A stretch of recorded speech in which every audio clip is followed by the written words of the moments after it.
in the recording, and same with the audio here. Oh, look at that. That means we're going with gas. Okay, here goes. Begins. 3, 2, 1. Another visitor. Stay a while. Stay forever.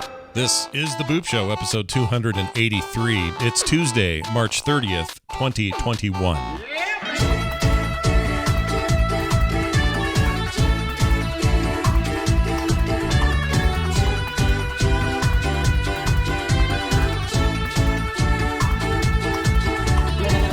Good afternoon, everybody. Welcome back to The Boop Show. My name is Scott Johnson. I'm here with Brian Dunaway. Hello, Brian. Oh, hi, Scott. Hey, Yes, we're back, it is everybody. The end of March. Yep, that's What's right. that? End of March. We got a new month coming up, and new months mean new big major releases of video games, but we don't focus on those. We focus on the little guys. The little guy. That's right, and there's plenty of those coming too. One piece of notable information, though, if you were a previous owner of the video game known as Cyberpunk 2077. I am. Oh, What's good. going on? Well, you'll be happy to know that patch 1.2, which is supposed to be like the end-all, be-all, greatest patch of all time, and fixes like all the issues that game launched with and has had since launch. Is Does it supposed to make fix all does that. it make the game less dickish? Is that No, people are still big dicks in that game. Everyone's still a kind of a dick, and oh, good. which is a lot like, I mean, to its credit, that's Cyberpunk. The That's what you expect. the It's information, dystopian or future. sorry, the property that it's based on is very dickish, but Right. we'll see just how dicky with patch 1.2, I suppose. But basically, I look at it this way: hey guys, Cyberpunk came out in March of 2021. Congratulations on your launch. You did it. You hit retail 1.02, sorry, and you're all going to be great. So good job. But we're not going to talk about that. Instead, we're going to talk about this swath of new games coming down the pipe that I got. I got a whole bunch of cool indies. I'm going to name off a few, and then we're going to hit them every week for the next 5 weeks, okay? Yeah. I got The Tenants, sorry. Do you ever want to run your own, freaking property and then go in there and repaint the walls, clean up all the shit from the last renters and, some of that? You have no idea how much I want to do that every day. Well, good, because this weird combo of The Sims and House I was about Flipper. to say.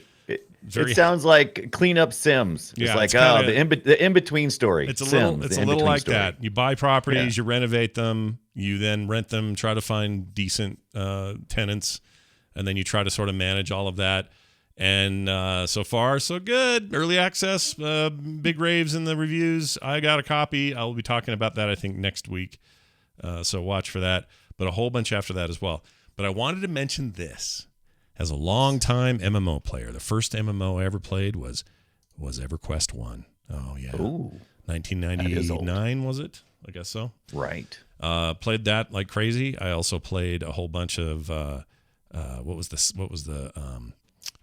was like a cyberspace or another cyberpunky kind of thing, made by Funko at the time, and not Funko. That's the I was about to say the pop people. no. Who am I trying to think of? Fun. Oh, you're talking about not Funko, but Fun. Oh my God. Funcom. That's it. that's it. Funcom. Yes, Funcom. Yes, Funcom made a game called Anarchy forgot Online, and I played forgot that. Played that a lot. I played all of them, and then I played those two. Now I don't remember any names or anything, so F it. But those are all great, right? Played a lot of MMOs, and then WoW came and kind of killed all of them, and then we played that, and then occasionally something cool would come out, and we'd play that. Well, I'm playing Final Fantasy 14 again. And I don't know if you've played Final Fantasy 14. It's a big-ass MMO. And probably, by the numbers, the number one competition World of Warcraft currently has. They have a big player base, and probably the only thing that even looks like competition for them. And that makes the game instantly interesting because obviously there's something to it, because a lot of players who would normally be playing WoW have hopped on over there and are playing that pretty seriously. And I've been in and out of it over time. Decided to get back in after a nightmarish account recovery process that I do not want to even get into. What a pain that was. They're very bad at that, by the way. I just want to say this real quick. Square Enix and Final Fantasy 14, your game's great once you get into it. You open the game, and the world's your oyster. Having a blast. All easy peasy, ready to roll. Let's go. It's any of the other stuff you got to do around it. All the support stuff, account recovery, two-factor authentication systems, the way your launcher freaking works, your password recovery is a nightmare. It's all bad. Really bad. Like stuff that feels like it was made in the EverQuest era. What are you guys doing? Like, fix that shit, because your game is great, and otherwise modern experience. I'm having a great time in there. But all that lead up to get that thing fixed and running, what an effing freaking cluster bomb that was. So anyway. Not that you're mad about it. Not mad, no. I'm really not, because now I'm in, Just and I got a passionate. dude, and I'm making a guy, and it's great. I'm a gladiator. I'm in a place that looks like Utah called Utah or something like that. And there's lots of tiny little, I don't know what they're called in the game, but the little race of people, the little tiny Nomi-looking people, I just want to kick them across the yard every time I see one. So that's cool. But I'm having fun, and the stories are good, and I'm even early on in like the older content, the Realm Reborn stuff, and I'm still having fun. So it's nice to just get a little change, you know? Yeah. Switch gears, hop off the old WoW wagon, jump on this other wagon full of strange anime tropes and goofball imagery, but also kind of rad imagery, and also very cool storylines, and also, you know, pretty good combat and all that. It's good. I like it. The world is that world is huge. They've been building it for so long. It's amazing. Yeah, it's real good. It came out in what? When was Realm Reborn? 2015? Let's see. That sounds about right. Let's take a Yeah. look. Plus all the, you know, all the game before it, which was what, 11? Final Fantasy 11 was an online. They're so weird how they do that. Like, just call it something else. Don't call it one of the numbered games. There's already a Final Fantasy 15. And not to mention it's all Roman numerals, which is fine if I have time to like stop and look and go, okay, Brian, translate these Roman numerals, which you don't look at every 5 minutes. Yeah, the bigger those into get, what they the are. worse they get, dude. Yeah. Hate them. It's fine if you Yeah. say, oh, it's a 10. How do you know? It's a big X. Yeah. Easy. No. 1, 2, and 3, easy. But then when you start throwing the I's and the V's in there, it's like, I can get it, but I'll have to pause for a minute. Yeah. You know? Yeah, what do I look like? A Roman? Anyway. Right. When I learn Roman, I Yeah. use Roman numerals every day, Yeah, so I'm playing that. It's fun. once a week. You made a note in here that Microsoft bought Discord. They're actually just in discussion. I don't think nothing's happened yet, but they want it. It's in heavy discussion. And there's a little question mark after that. Microsoft bought Discord. Yeah. After you said not true, They want it. They want they Discord. want it. The question is, well, see, I still have this theory they won't. I think this is just Discord pumping up their potential IPO price, and they're going to go public and make a crap ton of money by themselves. They've been talking about going public for a while. Yeah, I don't know how I feel about it. I know I love Discord. I don't know how I feel about their business model. Do you ever pump any money into Discord? No, I've never done Turbo or any of that stuff. The Nitro thing, yeah, No, they had their never little done it. game offerings for a while Nitro. too. They got the Nitro, so you can bump your server up and have extra emojis, animated emojis, different little things here and there. And I know some people take advantage of it, but I don't think nearly enough. I have just no know idea. how I don't their think, as business far as I model know, works. they can't be profitable, right? There's no way. Once again, I just have never really looked at the business end. I enjoyed the product, but just from an outside observer, I'm like, no way they're making money on this. This is, Yeah.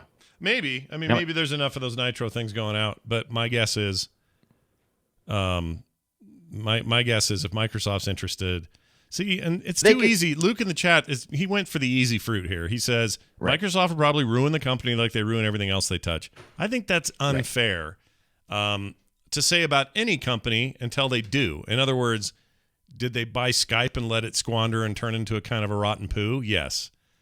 But it was kind of headed that way anyway. Do you remember us complaining about Skype before Microsoft bought it? That was also like, what, 12, 13 years ago? Yeah. It's also not the same Microsoft as it was then.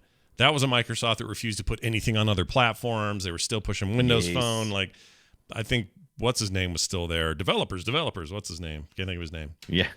And they're focusing on that too. That's one of the reasons. That's one of the things that's pushing them towards this. Is their new philosophy is to support or get involved with content creation and developers, and they know that Discord is a huge part of that. Yeah. And so I feel like Discord needs some direction. I mean, because as a user, I'm like, well, this is pretty good, but I don't really feel like Discord has changed much in the last ever since I've joined it. You could also argue that that Microsoft, lately anyway, when it's a gaming side decision, they've been pretty solid decisions. I don't know anybody who thinks they're going to ruin Bethesda. No one's ever said this to me. I'm sure somebody has because hyperbole is everywhere. But nobody's come up to me and said, Scott, do you think they're going to ruin Bethesda? Somehow Microsoft's going to squash them? No, I don't. I think they're going to give them all the money in the world to make all the games they want to make, and they're going to make shit tons of money. The gaming decisions as in the last 4 or 5 years have been really strong and seem to be backed up with more than just, us hoping that they're not going to treat it poorly. And this would be part of that strategy. Discord's not for their enterprise side of things. They have stuff for that. No. They've got Teams, which is growing exponentially in enterprise in terms of like communication tools. They don't need Discord for enterprise. A few years ago, Microsoft essentially gave up on gaming, at least publicly. They said, it's not our profit maker. We're kind of, we're going back to Office. We're going to refocus. But then just slowly they've kind of crept back over and have done some really amazing things in the gaming. So we'll see what happens. I mean, I don't know. Right. Did what go belly up, Luke? I'm not sure what he's asking. Teams is still huge. Teams is just nobody likes it, but it's huge. Oh no, people don't love it, but they don't. I like it better than Slack. There, I said it. I don't. Slack is losing their way, dude. It's not great. Yeah, Slack lost their way a long time ago. Yeah, in my opinion. Once again, just as a user. Yeah. So anyway, all I'm saying is, there are some initiatives happening in Microsoft. Things like Game Pass. Things like the way you can buy into their console ecosystem or play everything on PCs now or whatever. That lead me to believe they're trying to make smart, well thought out, not flippant decisions. And also $10 billion, even for them, is not a flippant decision. That's a big deal. No, so if they end up paying $10 billion for that company, good Lord. I like I said, as a user, I can't imagine. I just don't see the business model. But I mean, I'm sure there's something there. Well, sometimes they explore it and it doesn't work out. One of those examples would be Mixer, right? They bought that and then branded it and then tried to push it and push it and push it, and they never could get market share with that thing. But it wasn't going to do it without them or with them. So I don't see that as them taking a thing that was bound for massive success and then ruining it. I see them trying to take it, give it the resources it needed to make that massive success, and they just could not crack the egg. They did everything. I mean, they even wooed away one of the biggest Twitch streamers at the time to their service. I mean, they were doing, if you want to talk about passion, because I get mad at Google lots of times because Google doesn't have any passion. They'll start something and kind of go, just a little bit. Oh, Google's the worst. Microsoft put some passion in that mixer and it just didn't work. Yeah, you want to complain about a company picking up a thing and then dropping it like a hot, wet turd? Go complain at Google. They do that constantly, and it sucks. You guys all think that Stadia is going to be here in 5 years? I have such bad news for you. I have terrible news for you. They'll dissect that thing up and use it as something else, and they just don't do it, and it's okay. It's the way the company runs, and whatever. But in Microsoft's case, I feel like they're taking this stuff seriously. At least the best I can tell, they are. If they're not, then they are really going through the motions. If they're not, because they are really seriously going through those motions. As a user, it feels good. In Mixer's case, again, it's not Microsoft bricking it. That's Microsoft going, all right, we gave it everything, and it didn't work. So we're not going to run it if it doesn't freaking work. And it wasn't working before we picked it up, and it's not working now. And it doesn't seem to matter how much money we throw at it, how many big streaming stars we suck over here and give exclusive contracts to. It doesn't matter. Twitch is it's the gorilla in the room. So it does. We're going to stop being that gorilla. Now, in the case of Discord, they're buying a gorilla in the room. Like Discord is already the leader in that space. They own that. Yeah. What Discord does, they own it. It's it. Yeah. It's everything. So anyway, I'm just saying, don't be too quick to judge. If this deal goes through, might be a good thing. Might not. I think Discord could use a little bit of direction. Yeah. I'm pretty happy with what they got right now, but it could be better, right? Yeah. I like their audio codec. Please don't change that. Keep the audio keep codec. It solid. Because right now that sounds great. We're talking on it right now. Right now, that's what we're doing. I don't like their video codec, but I like their audio codec. Oh, right. Yeah. Maybe if I bought Nitro, I'd like it better. I don't know. All right. Enough of that. Time for games. Oh my gosh. It's not often I have a giant turnaround on the show and completely change my mind on something. but it does It's happen. not. No, it doesn't happen very often, but when it does, you're going to know about it here on the show. I'm happy to admit it. So both Brian and I, got codes not long ago for a game called Mech Mechanic Simulator. And it's exactly what you think it is. It is giant mechs in your big mech garage that you have to fix and then send back out into whatever war these mechs are fighting. It's set in some future time. If you look out the windows of this big garage mechanics place that you run, you notice that it's always like kind of acid rain looking Blade Runner out there. So we're in some far-flung dystopic future. All of these things make me happy because I love everything about the setting and the concepts. And it was already a big win from that perspective when we got it. But when Brian and I got it, both of us came away going, it's not what I thought it was going to be. I was hoping more. Yeah.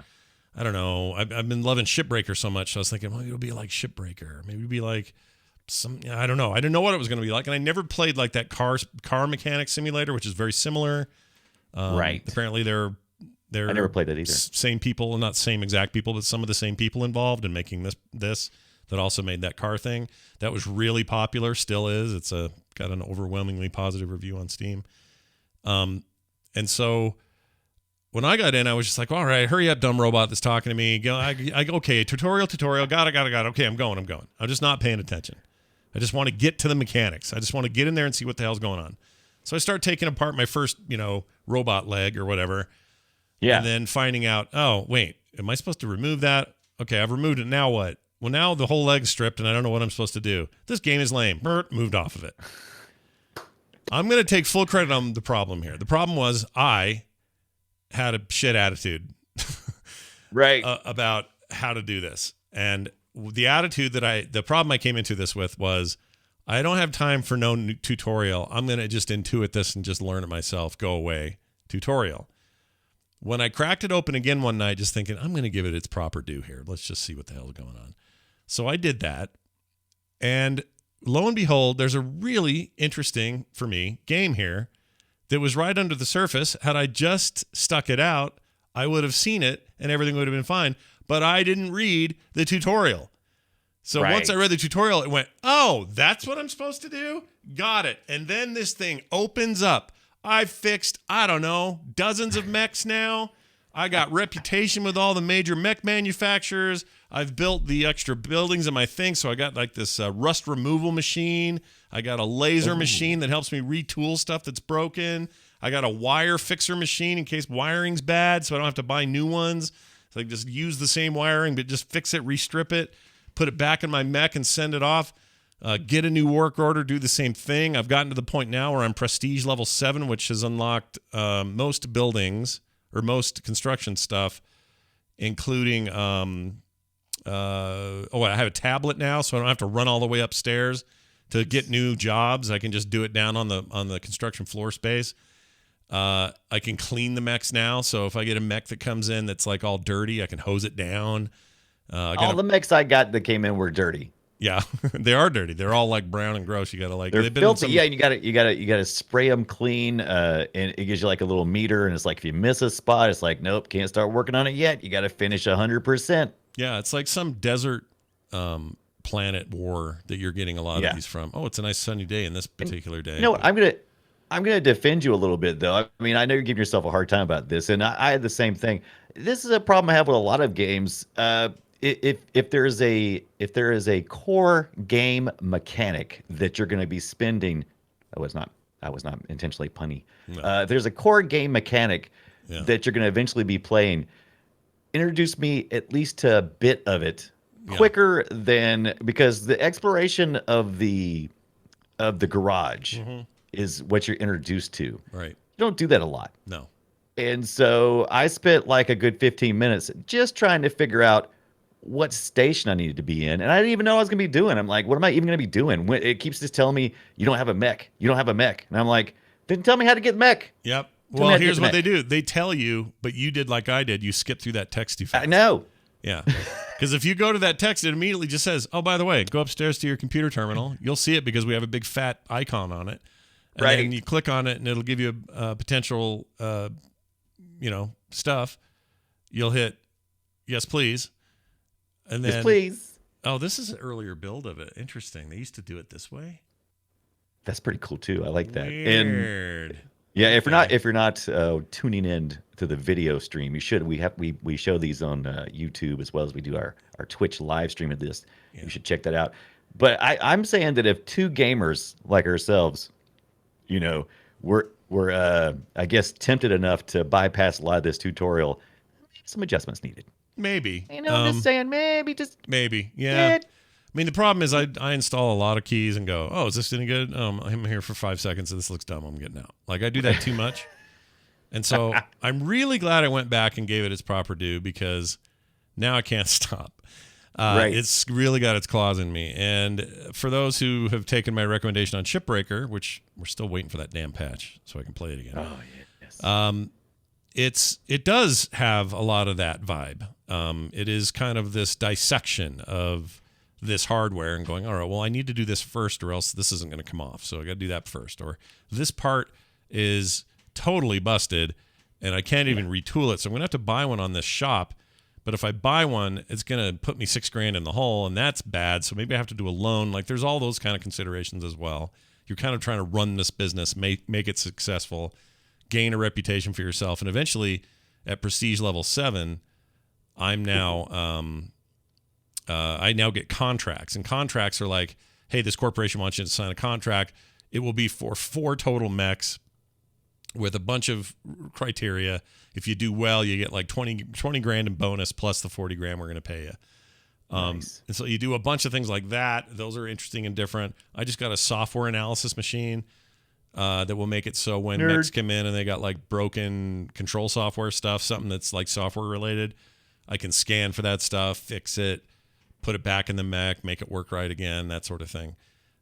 They've really put a lot of thought into how it would be if you really were a mech mechanic. When a mech comes in, it'll say something's broke on it. You have to like explore around the character or the mech, remove the item to another base where you can start mousing over top of things, and then you can make gestures essentially, because some of the things you have to move in a certain direction. So they kept it interesting. Yeah, it's in super the easy things that though, they because did. it's all mouse work, but they've made Oh, it. yeah. They've made it so none of that's too complicated. In fact, if you're the way it works right now, this build of the game, it made the part that's bad yellow. That's changed now. Yes. Now it's purple and throbs in the game. Purple and throbs. Yeah, like something's painful or whatever. But you It's true. know where it is because it'll show you. You're basically have seen it in the scan, so now you know where you got to go. Right. That usually means, not always, sometimes you don't have to, it's like the first thing you can take off and just replace it and you're done. But a lot of times you got to like get into the casing and the outer structural stuff of this thing, or some wiring inside needs to be removed, some bolts and some other things before you can get to the part. In this case, on the video we're watching right now, we're trying to get this foot piece from this leg. And to do that, he's got to take apart all this You harness gotta stuff. take everything apart. It's like Yeah. an Apple designer designed this thing. Yeah, a little bit. It's very Apple-y if you open like an iMac or something. What was I going to say about that? Oh, once you do, since it's purple now, you can hover over the item once it's exposed, and if it won't come out yet, it will turn red and then tell you with blinking light what's the other thing connected to it that's still slowing us down. You're like, oh, it's connected to this harness. You hover over the harness, and now something it's connected to blinks. The idea is like you're kind of breadcrumbing yourself back to wherever the first piece is I need to remove. So think of it as a layer of onions. You got to take out the top layer, then the next layer, then the next layer. It's like that. It's never so deep that it's just redundant and stupid. You just, there's always a reason to do it. This guy finally got his foot off. Now, what he would do at this stage, now that the foot's removed, and here's where I got thrown because I didn't read the tutorial. The part he wants to use, see, he's learning, so he's not knowing this better than I am, but that part is busted up to shit. Right. If it has a certain icon over it, it'll tell you how it's broken. There's a little legend over there that tells you what the icons mean. And if it says needs repairing, you can take it to your tooling machine, and work it and make it good enough to put back in. That's the best way to do it because it saves you the most money. Right. If it's a part that can't be repaired, you're going to have to pay for a new part. And that's okay. You'll still be profitable, but you're always trying to repair what you have and use your parts. You're only over making again. your profit on labor, right? Right. Exactly. I was having a hard time explaining that. That is exactly right. So once that's done, It's this simple key gesture that would have changed my whole life the first impression time I played it. You hit the key the Q or the E button, and it switches it from I'm taking shit out of the mech to I'm putting shit back in the mech. Once you do that, it's cake, because then it says, oh, your part that you fixed or bought, now it's in. And then and then all of a sudden highlighted as a red place where the next piece is that's kind of transparent but not there yet. So you know what it is. Up comes your bit menu of parts that you have that you've taken out. Click on it. Bam, it's in. Next one. Bam, it's in. Sometimes you do little screws. Depends on the part. And you just assemble the thing. They're doing it right now on the video where you just reassemble it. And then you look at it again, scan it up and down, make sure everything looks okay. Put it back on the mech and make your damn money.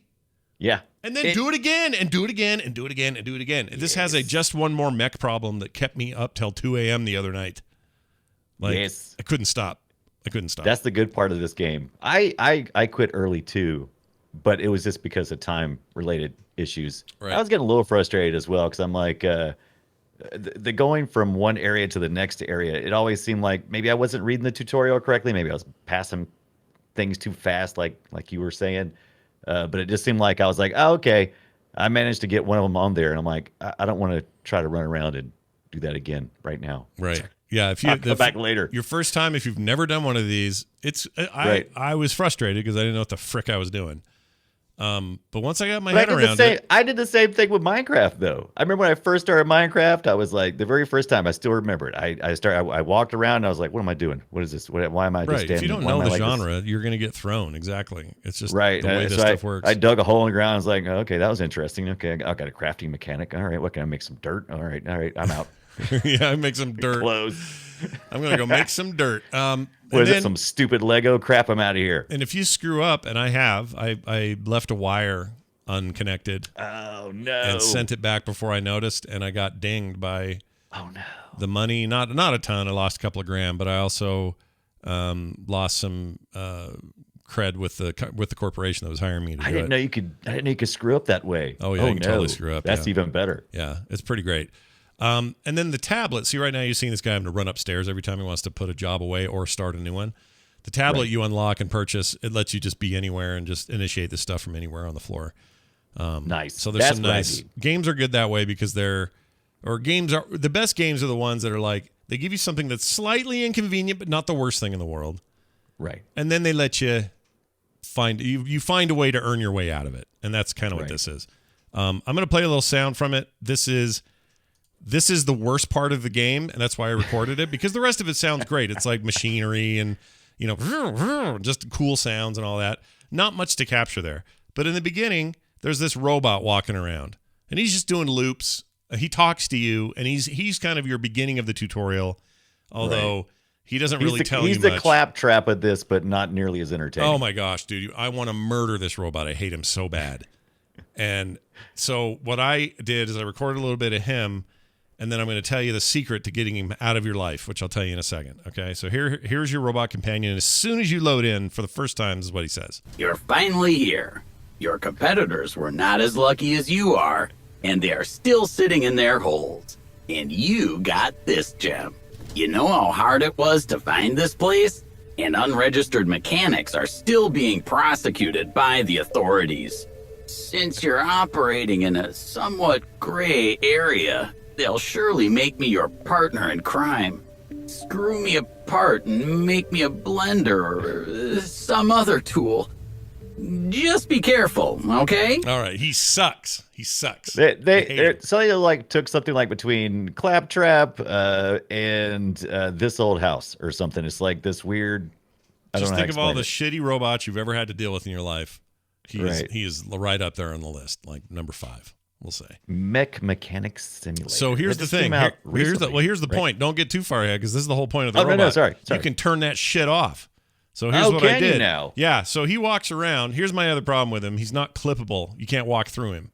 You bump into him. If he's in the way, his big wide ass is in the way on one of these ramps getting upstairs, you can't get past him right away. And he's just walking. And every 5 minutes or so, he's quipping. So you'll be just sitting there working. All of a sudden, he'll pipe up and go, I wonder where the ram. You're like, dude, I don't want to talk to you ever. I don't ever want to talk to you. Not anything ever at all.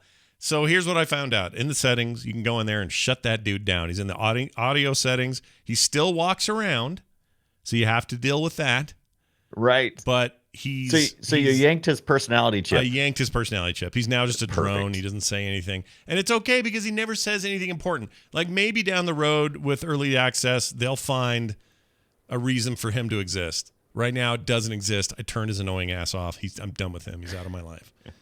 By the way, the game just showed the part where you have to pee all over the mech assault. Yeah, you have pee. You pee. Yeah, the mech mechanic thing. Yeah, you take a pee. That's another thing to mention, the water machine there, and later when you get the machining hardware and the other thing that fixes wires and all that other stuff, they all take fuel. So there's an upkeep cost on those, and you kind of keep an eye on those gauges, and you refuel them immediately. It's no big deal, but it's just got a lot of fiddly management stuff that isn't in the way too much and isn't too fiddly. It's just about right for me.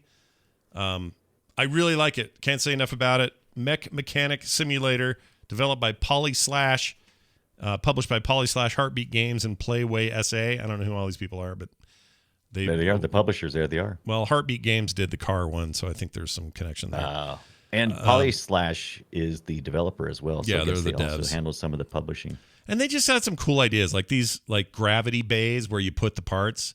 These little Those are blue cool. things. They're just they're creating artificial gravity by just sitting there going. So Iron Man, right? This whole building feels like you're in Iron Man's garage. Oh yeah, totally. Oh, you can repaint your garage too. It will. You can there's a thing to go in there and just paint everything. It's kind of cool. You can also paint the mechs, because sometimes I got a paint bay because I started getting orders that were like, you need to change these 3 colors on the mech before we'll take it.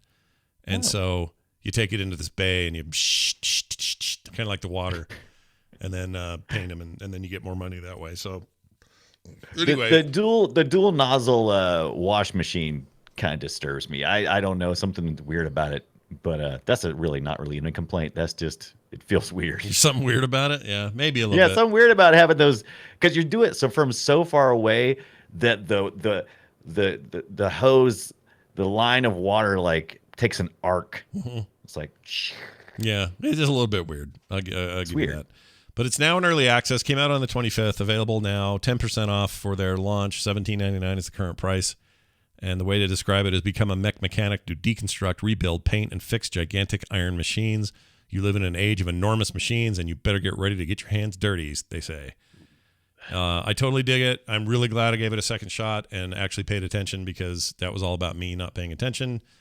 And now I it's gotta a go game. back to. Thanks a lot. But now I'm equipped with new knowledge that I can turn off that annoying robot. Exactly. First thing you should do is turn off that piece of shit robot, because he And now that sucks. my expectations are set, and this is where I usually fail in a lot of games. Usually my expectations going in are one thing, and when it doesn't meet or it is different from that expectation, I immediately go, I'm out. Yeah, you want it, first impressions matter, right? Like that stuff matter. I really do. Oh, see, this guy's missed a task. He hasn't repaired something. Oh, Taskmaster missed a task. You didn't pay attention. See, he's learning like I did. But you figure stuff out as you go. That's fun too. It's fun to discover things, right? And all of the machinery stuff, they're all kind of weird mini games in a way. Like the fixing wire is almost like a find the best hacker path in these little, I don't know how to explain it.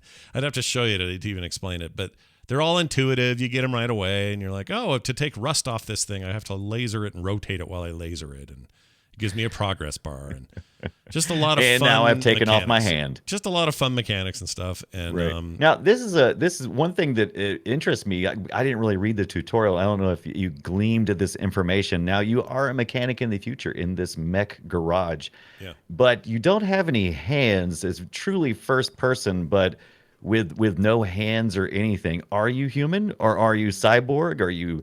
Does it ever even say? The assumption is you're human, but that's funny. I mean, if they wanted to get weird with the story, they could probably have some revelation at some point that I was a robot who thought he was a man or something. I was a robot the whole time.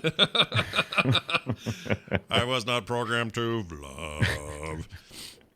Anyway, it's very cool. I can't stop talking about it because I really like it. So I'll stop now and move on to Brian's game this so week. glad that you turned around on that, because when I first saw it, we had been discussing for months that we were looking for something cool in the mech universe, and I thought this was it. And then we both looked at it and we said, nah. And now It's you- such you a great recanted. fantasy. Like on the surface, I was Right. I was already in because I'm just like, this is where this. I don't want to work on cars because that's boring in modern day, boring, lame. I want to Right. do something I fantastical. could and out literally there. go be a mechanic if I wanted to. Right. You could literally be a mechanic. Can I do this? Right. No, I have to play this video game to do this. So Right. this is my jam, and I am loving it. And by the way, Jam it. the tone of it, if you the music is also not my favorite. It's okay. It's kind of like just weird generic rock. I turn all that off, and the ambience is more my jam. The whole place is just humming all the time and making I'm robot going to noises. Spotify and looking for generic rock right now. Yeah, in my well, you can do that. playlist. If you, this stuff's like not even generic in the sense that someone made it. That's probably computer made. I don't know. It's okay, but I turn that stuff off, and then when you do that, the whole thing has the vibe and the feel that maybe you're in the same universe as Shipbreaker. It feels like you're in that Oh, nice. same world. You're just working on mechs in this sector, while in Sector 8 over there, dudes ripping ships apart. Like, I like that feeling, so I'm Right. all in. All right, Dig it. Brian, tell me about Chicken Police. Yes, that's right. I said Chicken Police. Chicken Police. Speaking of a game that I played for 5 hot seconds back, I think in either November or December when this was recommended to me. It's been so long that I cannot remember. So like around November, December of 2020, someone had said you should play this stupid Chicken Police game, and I was like, "What is this crap?" Well, it is an adventure, a point and click adventure game set in a film noir type setting. So what happens when Frank Miller's Sin City? This is how I relate it because I've heard people describe it different ways. Okay. All right. So what happens when Frank Miller's Sin City walks into a buddy cop movie about a couple of anthropomorphic? Can't say that word. Anthro. It's Oh man. anthropomorphic. No, Did I wait. get it right? Anthro. Anyway, Shit. it's when animals take on human characteristics. Chickens. All right. In this case, in a town full of animals, murder, class warfare, and racism, which I thought they would have said speciesism, but they didn't. But it's got all these things really wrapped into it. So you get this clucking thing right here. This chicken This police mother that I clucker, yeah. turned this mother clucker that I turned off. It's point and click adventure. Did you like Sam and Max? Yes. They did their little noir adventure detective kind of thing. Yes, You it's remember an that? adventure game. Yeah, I love adventure games. Yeah, I'm in. Yeah, so if you kind of like that or Grim Fandango, it's really spot on. The voice acting in this game. At first, I was worried. I'm like, ooh, that's a little too spot on. But after a while, the realism of this game, as weird as it is, the more realistic it is, the more I liked it. Oh, well, it is weird. because- Look at these dudes. That's a rooster talking to a chicken, and they're like Yes. dressed up in their freaking human duds, and it's weird. It's weird, You're man. playing as Sonny Featherland, and your partner, who's on screen right now, is Marty McChicken.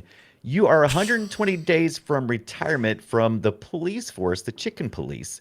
But you've already been on furlough because previous couple of years prior, during a New Year's event, your partner had shot you, so you've been on furlough for a while, but you're really close to retiring. In the meantime, you've been keeping yourself busy with kind of a pseudo detective company, where that dame walks into your life. This game just embraces all the detective noir things. Like, you ever see The Big Sleep from the 40s? That really old yeah. movie? Yeah. Yeah, so it's all on rails as far as that goes, except the creators, the developers made this game visually. First of all, I made it black and white with just a touch of red. Yeah. The subtitle of this game is Paint It Red, I believe, Paint It Red. And these characters are all photos that were taken of real animals at a zoo, and then superimposed upon developer and actors. And they took these pictures, and so they're photorealistic pictures. Yeah. And they used what we used to do a lot of in Flash animation. You still do it in a lot of animation. Is using this pivot. You break up your characters. After Effects. Super After common. Effects does this too. Yeah. You basically pick a pivot point on the 2-dimensional or 3-dimensional object, and you just pivot. So it's limited animation, but Yeah. it's so effective, and the realism of it just is so creepy at first, but then it just sucks you right in because there's this great audio narration. It is, you have to nail that though, right? In a noir, you've got to nail it. Sure. You want me to play? I'm going to play a little bit of the intro for this thing. Or yes, play the intro. All right, here's the trailer bit for it. Here you go. You're finally. Oh, that's that guy. Sorry. That's not it. That is definitely not it. All right, here we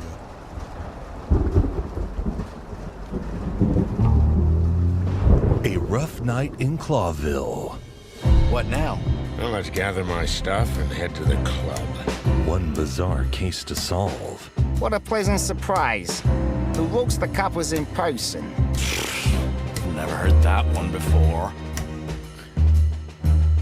You here for a good old-fashioned beating? A dame to die for.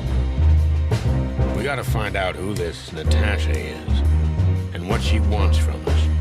I mean, what does she really want? Is that your main chicken? That voice there? Was that your? Yes, that last guy. He's kind of almost like almost like a Jonathan Winters type, but he's very gristly and he's sunny. He's the one. He has a lot of history. This story is rich and deep. And at first, I was like, oh, I'm not really interested in playing some, rich, deep, story-driven game. This point and click. I'm like, point and click.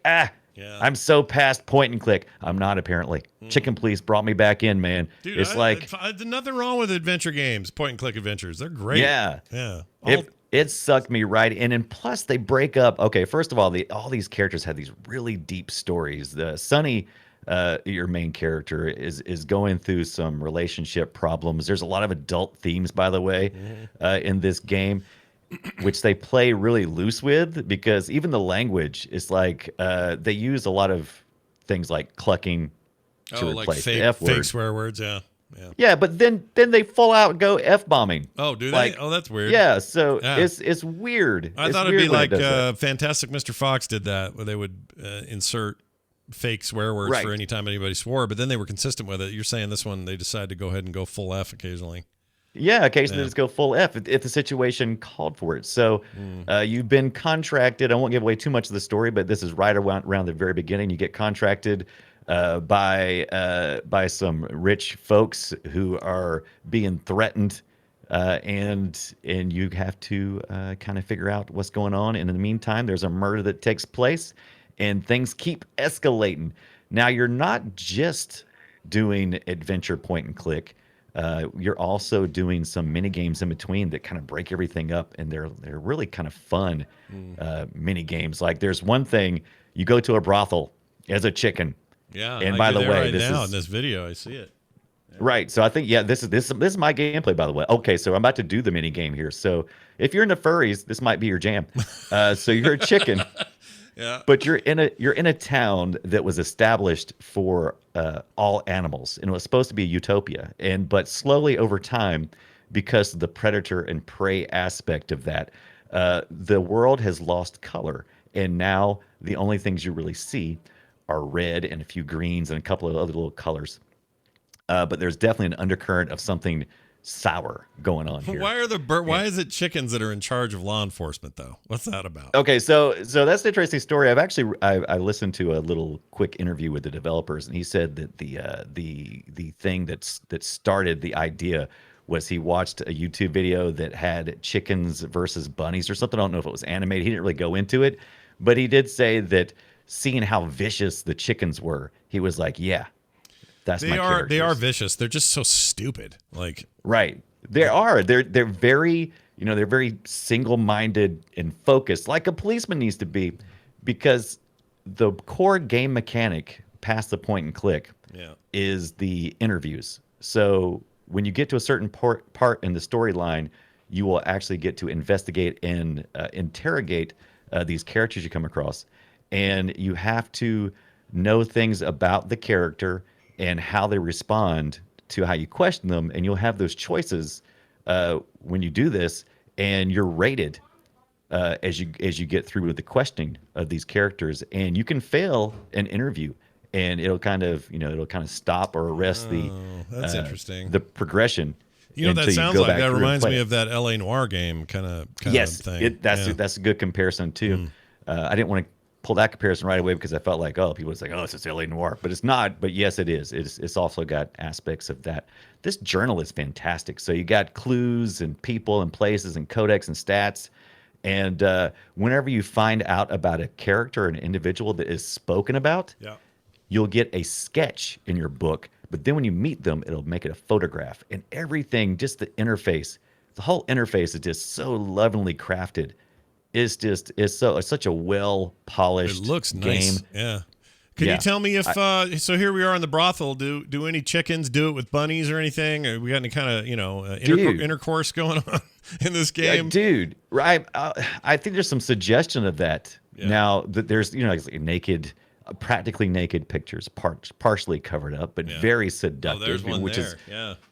Right. On the wall. I think there we go, right with that picture right there. So this is definitely a brothel, and this all has to do. You find out as the threads are unraveled that how interconnected you are to all the other characters eventually. These and two cops are awesome. I'm sorry. Just the way they cops look are incredible. Yeah, the way they look standing there, perfect choice for what those guys look like. I think that's great. It is great. Spot on. Yeah. There's the guy who's with you, Marty, your partner. He's pretty hilarious. It's a buddy cop. I mean, there's a lot of humor in this, but there's a lot of seriousness. Okay, here's one of the mini games here. You got to zip up some lady. Yeah, I got to zip it up at just the right speed. You can't zip up too fast. Yeah. There's times that you have to like untie knots. You have to like run a path around a rope. And so there's puzzle solving with clocks and different things. But I'm telling you, at first I was like, nah, this ain't my jam. But I came back a couple of months later. I'm glad you did. And I'm like, oh, totally. I'm playing glad this all you the way did. through. It reminds me of it's like adult Zootopia a little bit. That is a great comparison. There's almost everybody I've seen. You can almost tell from what generation they're from, because all of these things have had influences over time. And so, Zootopia is a great comparison. It's a recent comparison where you got these animals that are, dealing with these social and political issues and racism. And it's these high, it's good this high resolution, high contrast and character idle animation is so good. It is. They just look fantastic. Cool. I'm going to have to play this. This looks cool. How much am I paying for this thing? What's the cost? Dude, so this game right now is generally $20, $19.99. Get on Steam just about any day of the week. Right now, Good Old Games. No, maybe not Good Old Games. Green Man Gaming, one of those. Anyway, the cheapest price is on Humble Bundle, $13.39 right now. Oh, that's not bad. And I think that's a steal. This game came out November 5th, 2020. Mm-hmm. So it's not as recent as some of the games we've been playing, but it's very recent. It's available on it's on every platform except I think like mobile phones or iOS. Yeah, so look at that. PS4, Switch, Windows, Xbox One, Macs. Yeah, that's great. Yeah, it's on all the things you can think of. Right. And it's fantastic. Do play it. 12 hours to beat if you're kind of taking a leisurely stroll and listening to the 8 hours of recorded dialogue. That's great.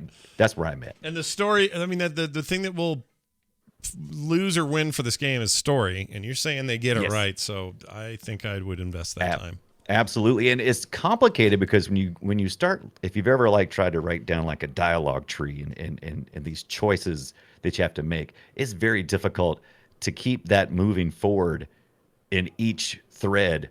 And I think they've done a fantastic job here. Only a couple of times have I said, oh, that's kind of could have went either way. That felt kind of forced. Mm-hmm. But overall, they've done a fantastic job. Apparently, developers been looking at creating this since like 2011, and they just worked and just made all these great decisions along the way. And I'm going to give this thing 9 dames out of 10 walking in and out of my clucking life for this week. I was really impressed with this game. All right. Developer is The Wild Gentleman, and the publisher is Handy Games. Handy Games. Oh, yeah. Oh, yeah. If you go to the brothel, you get a handy. All right, moving on. You get a paw, actually, is what you get. You get a paw. You get a paw job. Yeah, there's actually more. I didn't even mention this. There's since there is a hierarchy of classism and everything in this game, you've got your mammals, you got your birds, your fowl, and you also got like lizards, and there's all of these aspects of how these characters would respond in real life to these other predator-prey relationships that are applied into human relationships. And like I said, it's just a really smart, well laid out puzzle-solving adventure game. I'm already sold on the look of it alone, so we will we'll let you know if I Look end is up one of the trying best things about it. And the music. Oh, I didn't mention the music. The jazz music. Oh yeah, very noir-y. Jazz music is really good. Yeah. All right. Well, there you have it. Now this. It's a me, Mario. Time for us to play Guess My Game. Yeah, that's right. I got a game to guess. So does Brian. These are older games, usually, not always. It can be whatever, but we try to pick a game that we can stump the other person with, but not too stumpy. We're not trying to do too obscure. Like there's a lot of games out there, and a lot of them are dumb, and no one's ever heard of them, but we try to do ones we've heard of. So today's, the only hint you're going to get from me is the year is 1997. Ooh, and that was a fantastic year. Here's your clip right here. A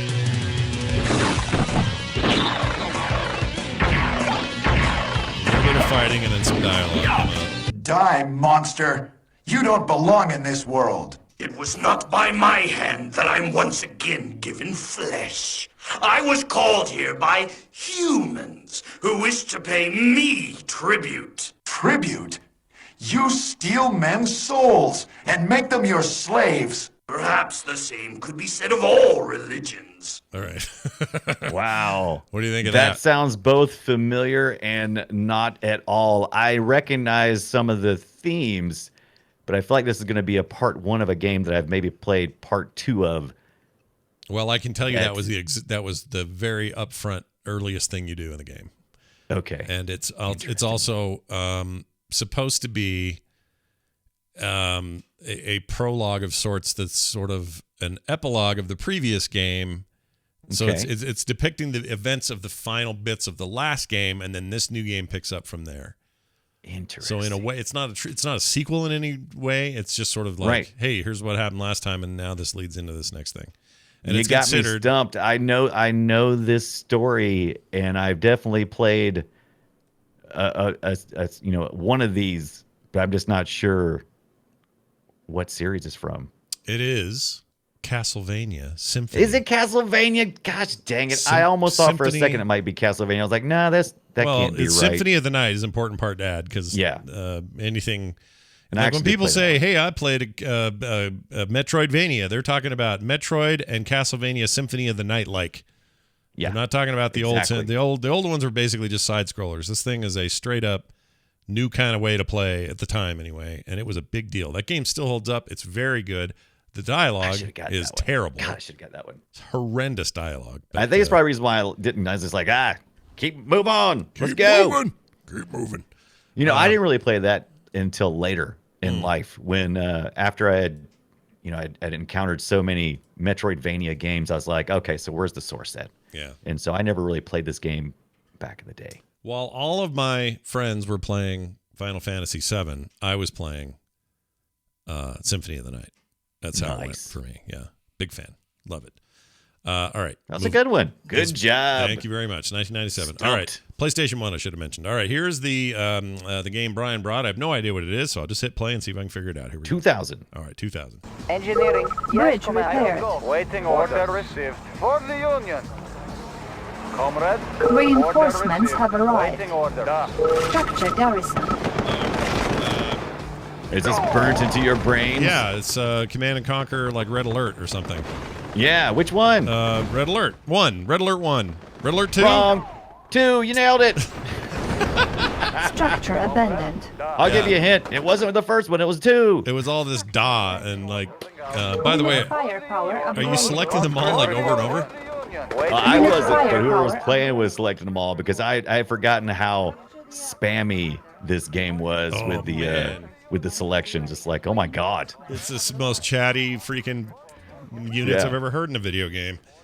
I forgot you could make them do that. But yeah, I loved the Red Alert games, especially 2. And I even liked, there was one called Command and Conquer Tiberium Sun. Yes. That game was cool, even though it wasn't considered. It's considered one of the worst games, but of the series. Right. But I like Tiberian Sun a lot. Did you know that you can pick up the collection of this which is like 12 games or something, from the Command and Conquer all the way up to Tiberian Twilight Command and Conquer 4 on Origin. Is it part of the Play? I'm not Yeah, sure. it's on Play. It's on both. Yeah, but I think it's like $12.99 if you want to just get it. Yeah, I'm looking at it right now. It's on Game Pass, PC. I don't know if it's on console or not. 3 might be. Right. Anyway, it's all available on Game Pass right now, or a part of EA Play, which is part of Game Pass. So yeah, same deal. Oh, that reminds me. There's a new EA game that's not on it's not on EA Play yet because it's new and they don't do brand new stuff day and date. But oh my God, go ahead. It's called. I was gonna say, oh my God, because I they just did the EA Play for the PC for the Game Pass. Yeah, they did. And oh my gosh, the hoops I had to jump through to get my accounts lined up was just too many. They need a better interface. Because I haven't done that yet, and I wondered how that was going to be. Because you got to align with what are they calling it now? Electronic Arts Network or whatever. They don't even call it Origin anymore. It's something else. You got to download. There's a new client you got to download, and you got to also to connect the two services just right. Yeah, this is way easier on console app, and it was a pain. It took me probably a couple of hours just kind of bouncing back and forth. I wasn't really focusing hard on it, but I'd try one thing, like, okay, that didn't work. Okay, I gotta wait for this to do this thing here, and it was a pain. I just have to say, I forgot I had your video running still back here of this game you played. Wow, this alligator person, Madam. Oh yes, she is the brothel. She is the brothel owner, Madam Zewas. Look at her. And, she's awesome. She's fantastic, dude. She's the madam of this place, and she's this big old alligator lady. Oh, I'm in. I'm so in on your weird. And game. She's Russian. If that wasn't good enough for you, or some kind of Eastern Bloc kind of accent. Eastern Bloc. There you go. All right. Well, there you have it. Those are our 2 games. We guessed them. Well, I guessed mine. Brian didn't guess his, so you can blame him for that. And it's no blame. No blame. Hey, did the chat room guess it? Because I did bad. They did. Somebody pretty quickly said SOTN, which I guess is something good. Let's see here. Let's get right to it and jump into what? Oh, email this week. We got one from Grundy Fun. That's a cool name. Boopshow@gmail.com. That's BOOPSHOW@gmail.com. Please send your emails. We love them. And Grundy Fun sent with this one in. He says this: Dear Scott and Brian, at what point is indie no longer the right label? Can we even call a studio like Supergiant Games indie anymore after a point, given all the success they've had up to and including Hades? Thanks and keep up the great work. Grundy Fun. Well, Grundy, it's a good point. It's a good question. It's a good discussion that me and Scott have a lot, and it's also something that's been addressed on the internet. I mean, I've heard people call them AA games, the AAA games. That's interesting. Indies. Yeah, because I don't think because quality is never the question. So AAA is supposed to mean quality, and then if you say B tier, we're then talking less quality. But we don't mean that with indies. Sometimes indies are AAA in terms of quality, but calling them AAA games seems weird. And I don't know anymore. Like in the case of Supergiant, like they're big enough now and they've had enough success that are they closer to early 2000s Blizzard than they are an indie team? I don't know. I mean, they're still a small team. Maybe it's a number. Maybe it's the number of people on your team. Maybe that's it. It could be that. I kind of also look at it as is it near a publicly traded area? Because I mean, if it's publicly traded, you no longer get to make those indie decisions because you're answering to stockholders or sometimes really big publishers that can really push you to make changes to your game. You just did it. That's it. Independent literally means independent of... We make our own decisions. We make our own decisions. I'm doing this on my own. I don't require your approval or money to do it. I'm using my own. So... That's it. You know what? Supergiant Games still an independent publisher, still an independent producer. They're not owned by anybody, and they're not a public company. I think that's the distinction. That's it. I think it's it.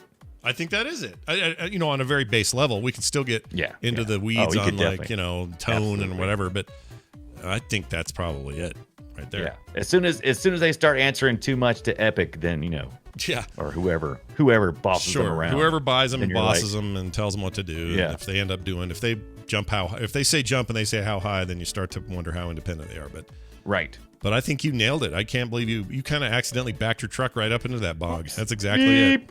Well done. Well done. Grundy Fun, your email was great. Maybe others will learn from it. Send your emails to boopshow@gmail.com. A quick note, next week, I think I'm going to talk about the Tenants game that I mentioned before. Brian's going to talk about Ranch Simulator, which I also got and probably need to poke my head in there to see if that needs a second look, because my first time in there was like, oh, I don't know about this. I was the same thing, and I wasn't going to revisit it, but then you had this revisit on the mech mechanic we talked about earlier, and I was like, you know what? I had a revisit on that and a revisit on the Chicken Police, and I'm like, well, maybe that goofy, weird ranch simulator thing is more fun than I think. And if that falls through, if I go back in, I'm like, nah, there's nothing here. Then I'm going to play Dwarf Romantic. Ooh. It's a peaceful building strategy and puzzle game. Oh, that sounds cool. You place tiles and you have to rotate them around so that did I get a code? I think I got a code for this. You might have got a code. Let me double check. I'm going to check here real quick. I got it right here in front of me. I have a code for the following game. Yeah, Deformantic. Yeah, Dwarf Romantic. I think Dwarf Romantic. Yeah. Yeah. It's a weird looking. I'm not sure what to make of it. It kind of has a Catan feel, or not Catan. What's the game where you connect land up and? Yeah. I don't know what to call it. I know what you're talking about. You know but what I mean. It's basically a hexagonal type, platform tiles that you rotate around so that the corners match up with the intended purpose of building cities, communities, farms, whatever you're trying to build. So yeah, it seems neat. It's, yeah. So you can start with so many tiles you'll see right there, and each tile is, of course, once you receive it, it comes in the stack, and you have to place it in order to accomplish certain quests. Yeah, it looks neat. We'll have to talk about that one jointly when that comes around. Maybe it's next week. Who knows? Anyway, so check us out. When you first wrote it in here, I thought, what's he saying? He's so full of crap. What is that? I thought you were saying that, or otherwise known as Ranch Simulator. And I'm like, what is he saying? Oh, no. Yeah, That's I didn't know what you hilarious. meant. Anyway, it looks neat. We'll talk about that and more next week right here on The Boop Show. In the meantime, frogpants.com/BOOP is where you'll find everything related to us. You can find our Twitter account as well, @Boop Show. Sign up to the Frog Pants newsletter. There's gaming stuff in there occasionally as well. Stuff from all over the network, but sometimes even like weird stuff. Like I put up a rice bowl recipe the other day. Oh, I saw that. Yeah. I started to try to make that. It's very good. You should finish. It's very good. Anyway, go check that out if you want. Frogpants.club is what you're looking for. Frogpants.club. I also have I made a QR code for it. Why did I do that? I don't know why I did that. There's no reason. Very, very dorky. Very dorky. So I'll put it up for the chat, and they can just aim their phone at it. Love anyway, sign up for the newsletter. We're having a lot of fun with it, and smart. Cool stuff coming. So go check it out. I think it's going to do it. Brian, anything you want to say to satiate these fine people before we see them next time? Absolutely. Indie games forever. Indie games forever. Just don't do what the man tells you. It's going to do it for us. We'll see you next time.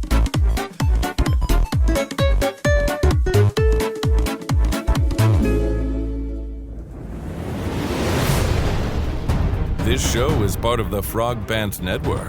Yes. Get more at frogpants.com.